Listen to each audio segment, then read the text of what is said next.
Police say a dispute between two men led to a deadly shooting in Carbondale. Good evening. That shooting happened early this morning on the north side of Carbondale. One man is dead, another behind bars charged with murder. News 3's Stephanie Tierpak's live in the newsroom with the latest. Stephanie. Eden, when Carbondale police responded to the 400 block of North Brush Street, it was for a call of shots fired. At the scene, they found a man who had been shot. He was taken to Memorial Hospital in Carbondale, where he was pronounced dead. The victim has been identified as 20-year-old Deonte Spencer of Carbondale, and the man now behind bars accused of shooting him is 18-year-old Matthew J. Jones. During their investigation, police identified the suspect, and Jones was arrested a short time later. He has been charged with 3 counts of murder, and his bail has been set at $1 million.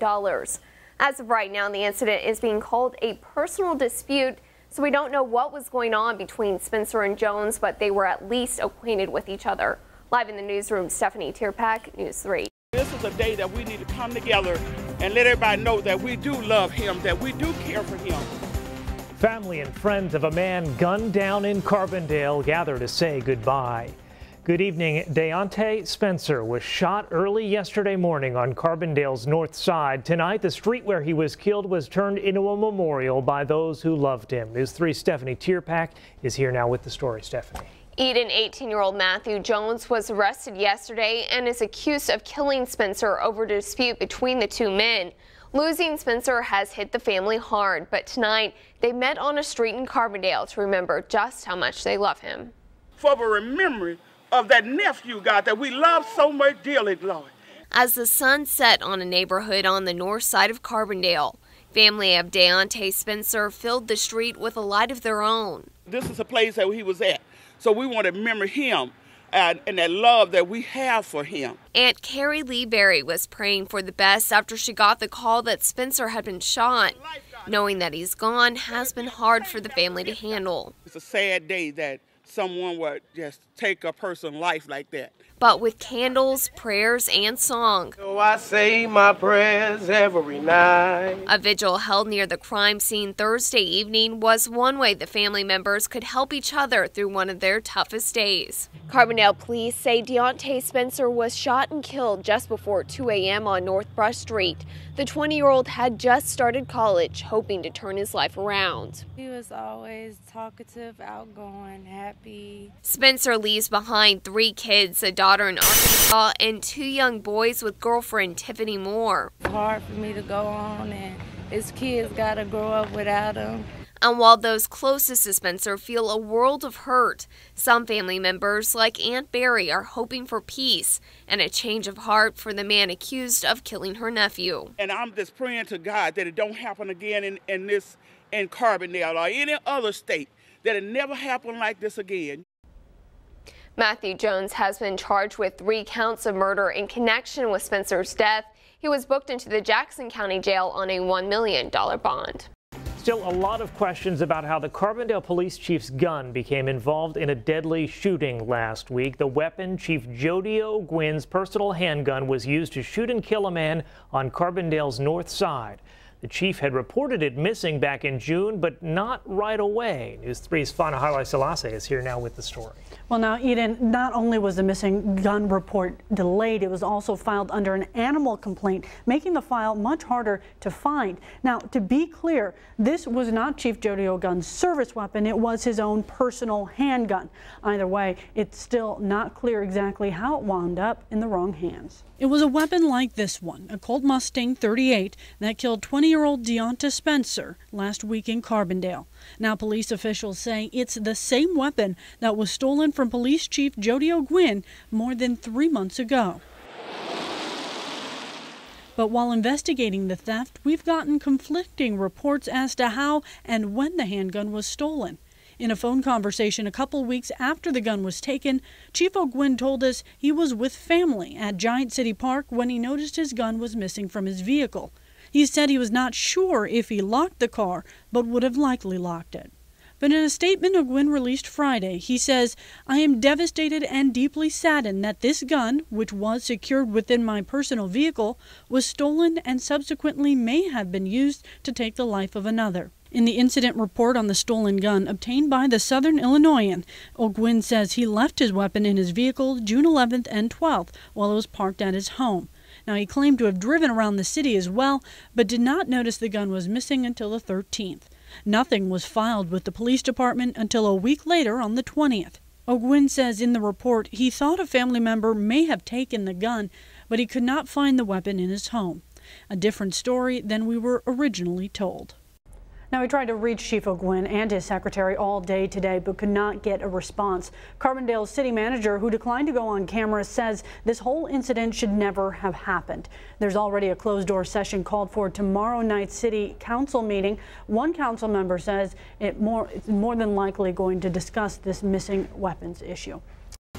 This Carbondale man is now behind bars on weapons charges, and the arrest may be connected to the police chief's stolen gun. Good evening. 19-year-old Julius Causey was taken into custody last Thursday, a day after the killing of Deonte Spencer. It's believed Spencer was shot using a handgun stolen from the Carbondale police chief months earlier, and the investigation into the whole thing may have led to Causey. News 3's Fana Halai-Selassie is in the newsroom tonight with details. Fana? Well, first of all, Eden, police arrested 18-year-old Matthew Jones for the actual shooting of Spencer, but it was only one day after that. Police say they took in Causey, who lives at the scene of the shooting. He's charged with having the same type of gun used in the shooting, a Colt .380 semi-automatic. And as a convicted felon, it's a weapon he should have never had. It was here, 420 North Brush Street, that 20-year-old Deonte Spencer was gunned down. Carbondale police say 18-year-old Matthew Jones was behind the gun, a weapon officials say may have been Police Chief Jody O'Gwin's personal handgun, stolen in June. It was also here, one day after the shooting, that police arrested 19-year-old Julius Causey for having the exact same type of weapon, a Colt .380 semi-automatic. But no city or county official will go on record to say if Causey's arrest is related to the shooting case. Do you know if this case has any relation to any other cases? It probably does. Digging into Causey's criminal history, one might wonder how he was even out on the streets, since he was convicted of robbery in February and sentenced to 6 years in prison. I didn't make the decision. One of my assistants did, so. Turns out Causey pleaded guilty to the crime and made a deal to shorten his sentence to 5 months by going through a program called Impact Incarceration. Impact Incarceration in Illinois is boot camp. It's offered to essentially first-time offenders who are of a youthful age, and at the time he was 18. Causey was released July 13th, late enough to rule him out as the one who stole Chief O'Gwin's gun in June, but not long enough to keep him out of trouble. Julius Causey will appear in court for his next hearing October 6th. Carbondale police are still investigating who stole Chief O'Gwin's handgun. We know officers are checking surveillance tapes in all of the locations O'Gwin visited during the time the weapon may have been stolen. I have requested Sheriff Robert Burns and the Jackson County Sheriff's Office to take over the investigation of the theft. The Carbondale Police Department is off the case of the chief's stolen handgun as a new department takes over.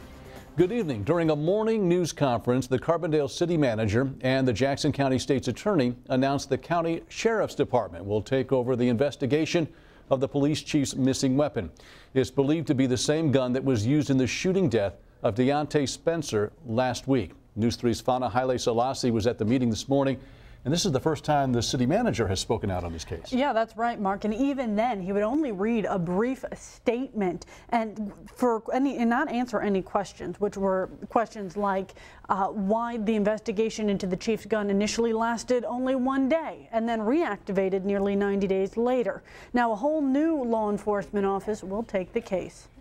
Almost 1 week after evidence linking the Carbondale shooting with the city police chief's missing gun, the man in charge of handling media questions stepped in front of the camera. I will not be taking questions other than the official statement. Mr. Websick may choose to do so. And limited his comments. But Jackson County State's Attorney Mike Websick did confirm that the Colt .380 semi-automatic used in the shooting does lead back to Julius Causey, who is now behind bars, a confirmation that took a week to release. Despite the good faith efforts of its officers to perform this theft investigation, questions regarding the theft and the handling of its investigation have continued to arise. But it's not just media outlets asking questions and waiting for answers. After Thursday morning's news conference, Carbondale City Councilwoman Jane Adams called for an internal investigation into the police department's handling of the chief's missing gun, citing the recent media attention to delays in reporting, errors in filing a police report, and allegations of lack of transparency. So now the city is removing itself from the missing gun case, and the Jackson County Sheriff's Office will take over. We agreed that the community and the department would be best served by requesting an outside agency to assume responsibility for the investigation of the theft of Chief O'Gwen's handgun. Illinois State Police officials tell us they were prepared to assist in the investigation, but Websick stressed he would prefer to work with an office in which he has an already established relationship. Unfortunately, there is no independent police agency. I mean, we all work with each other in some way or another. I mean, I suppose we could bring in the Gorham police chief and have him investigate this, but he's a department of one. So, as I said, I have worked with Sheriff Burns, and I trust his integrity without question. So what does this mean for the actual shooting investigation, that shooting that took place last week? Any impact on that? Yeah, well, the Carbondale Police Department will still be responsible for investigating that case. The Jackson County Sheriff's Office will mainly look into who stole Chief O'Gwen's gun. Obviously, some changes need to be done as far as procedures. Obviously, I think we had some human error. Another Carbondale leader speaks out on the police chief's stolen gun that wound up being used in a deadly shooting. Good evening. Carbondale's mayor is sharing his thoughts on the events following the murder of Deonte Spencer. Matthew Jones is charged with shooting and killing Spencer on September 14th. On the 16th, Carbondale investigators said they believe the murder weapon was the police chief's stolen handgun. And yesterday, the Jackson County Sheriff took over the investigation into that stolen gun. News 3's Stephanie Tierpak's in the newsroom with today's developments. Stephanie. Eden Mayor Joel Fritzler says he first learned of the connection between the Spencer murder case and Chief O'Gwen's stolen gun last week. It was the same time that information was released to the public. Fritzler believes the chief followed procedure, but the mayor admits the city needs to change the way information is handled. We do have complete faith in the chief, and we're not asking for his resignation or anything. For Mayor Joel Fritzler, it was disappointing to learn the connection between Carbondale Police Chief Jody O'Gwen's stolen Colt 380 semi-automatic and the shooting death of Deonte Spencer, the same time that information was released to the public. I mean, would it have solved anything, or would it have the situation changed? Probably not, but at least it would have been nice to get some earlier notice what was going on. Fritzler believes Chief O'Gwen followed procedure after the weapon was stolen in June. I mean, he wasn't quite sure if it was missing or not, but once he determined that it was, that's when he filed the report and notified the city manager. And with experience in a university research office, the mayor chalks up the misfiling of the police report as an animal control matter to a mistake. Clerical errors where things were getting filed. I mean, it was still on the same, report number. The mayor is satisfied with the decision for an independent investigation by the Jackson County Sheriff's Office. But in future cases, Fritzler would like to see better communication from the city manager's office to the city council. We really do need to be informed about, issues like this. Carbondale is currently searching for a new city manager, with Alan Gills set to retire in December. Fritzler says the city is looking for someone with past experience overseeing a police department. He added that with the recent events, communication to the city council will be a key interview question. The type of person just was a family man. He just kind of changed his life around. The man accused of the shooting death of Deonte Spencer is headed for trial. Good evening. 18-year-old Matthew Jones faced a Jackson County judge this morning to determine if there was enough probable cause for a jury trial. Jones is charged with 3 counts of murder for the shooting of 20-year-old Deonte Spencer in Carbondale 2 weeks ago. Today, we're learning a little more about what happened on September 14th. News 3's Fana Haile Selassie joins me now with the latest. Fonda. Well, Mark, right away you could tell law enforcement officials were very cautious about this hearing today. In a last-minute decision, they decided to hold Matthew Jones's preliminary hearing within the Jackson County Jail building instead of the courthouse. They cited concerns about Jones's safety, but after the hearing, a confrontation nearly erupted while emotions were running high. He ran up on me and shot me in the back. There were a lot of unanswered questions as people filed out of the Jackson County Jail. He shot me for no reason. Many of them came from the family of the deceased Deonte Spencer. Everything is a lie. He's sitting there in court smiling. Why would you smile about my nephew that never had any problems with you at all? Never. Inside the courtroom, Judge Charles Grace listened to testimony of probable cause from the morning of September 14th, the day Spencer was shot, and 18-year-old Matthew Jones was arrested as the possible shooter. Deonte was just standing outside on brush. Yes, they did have a little gathering, but he never approached him. He approached Deonte, and Deonte threw up his arm like, what's going on? In court, testimony claimed Jones and Spencer had a confrontation. Jones claims Spencer has shot at him before, and during the confrontation, Jones says Spencer's body language told him he was going to try to shoot him again. According to court testimony, alleged shooter Matthew Jones says he thought Deonte Spencer was reaching for a gun when he reached behind his back. Instead, he threw out a punch so hard that when he missed Jones, he spun around. That's when Jones shot Spencer in the back. That's all we have left of him. Police say Spencer did not have a gun. We think he should be in there the rest of his life, never walk out of prison. In Murfreesboro, Fawn. Testimony also claims two witnesses can identify Jones as the shooter. Now, he will appear back in court for a pretrial December 6th. His jury trial is scheduled for January 3rd. And Fauna, was there any testimony today concerning the police chief's missing gun that was used in the shooting? Well, the public defender did try to bring up the gun issue a few times, but was told her line of questioning was not acceptable as part of this preliminary hearing.